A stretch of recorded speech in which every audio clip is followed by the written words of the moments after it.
We are here with Tammy Cushing, an expert on succession planning. So one of the topics I really like to talk with families about is thinking about the future. Everybody is really invested in their forest land, and we need to think about moving forward. How do we continue this wonderful legacy that's been built on the land, the family connections to the land, and making sure that others can have that same experience within the family.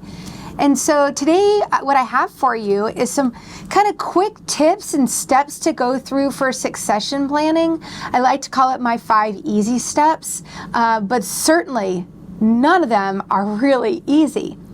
So if we think about who needs to do this, it's everyone. I don't care what age you are. We tend to think about succession planning as something older folks need to do, but I'm here to tell you that the earlier you think about this, the better. It becomes a more natural thing, and it's not tied to your impending death, which is when people start to think about it when they get sick.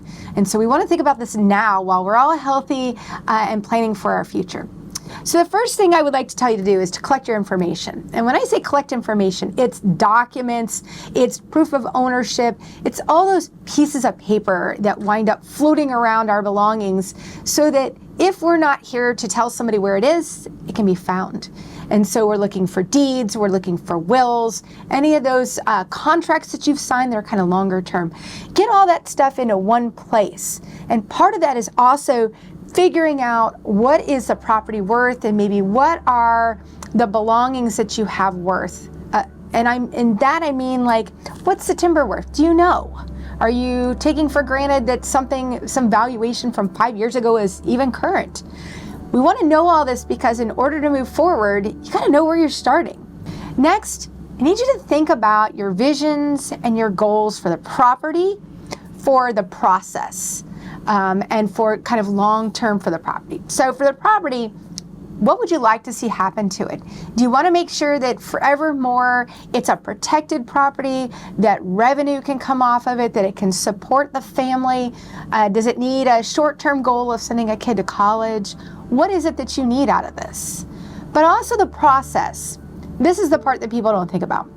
What do I need to happen as I transition the property from one generation to the next? Do I want to build family relationships? Do I want to give new skills to family members that don't have them to make sure that they're capable of taking over the land for the future? Next, and this can actually be the hardest part for some people, we're going to engage the family. In this process, you're trying to think about what you want, and now we're going to take that to the next generation, take that to the other members of the family. What do they want? What do they think about the property? Maybe you find out that that kid who's never said a word about the property actually is hoping to get it in the future, that they are dying to manage it. Conversely, maybe you hear that they don't want to, that the heir that you thought was going to take over and manage it like you would actually has no interest, can't wait to actually get out of here. That's not necessarily what you want to hear, but it's an important thing to know now as you're thinking about what we want to do. This is a place where you have a family meeting, right? That doesn't sound very fun, but it's a really necessary part to get the conversations going. Open that doorway to having conversations about the land and what we're going to do going forward. The next thing you're going to do is we need to create that succession plan. We need to think about, what do I need to do to pass the land to the next generation? Do I need to train some people to do some of the tasks that I've always been doing? Maybe I've handled paying all the bills. Nobody else knows what bills need to pay. I need to set that up and make sure somebody's capable of doing it.